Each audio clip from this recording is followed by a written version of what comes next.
โอ้ยกินข้าวก่อนทุกคนกินข้าวก่อนลงเมืองเนาะเอาแห้งน้อยนึงก่อน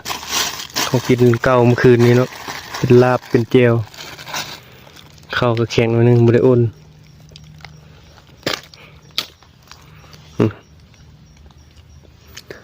มากินข้าวนำกันข้าวแข็งเหมือนข้าวเมืองมือแกงคักเลยคืออากาศเย็น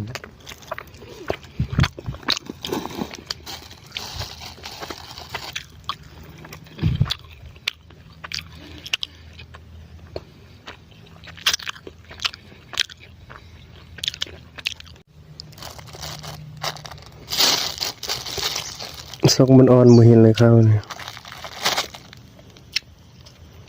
แข็งโปรก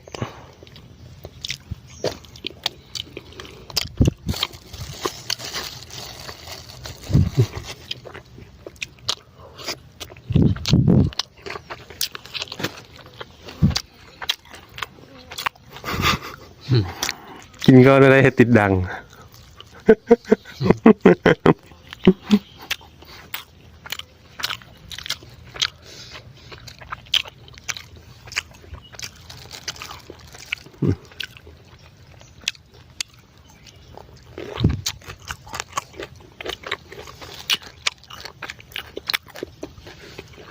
แกนจริงครั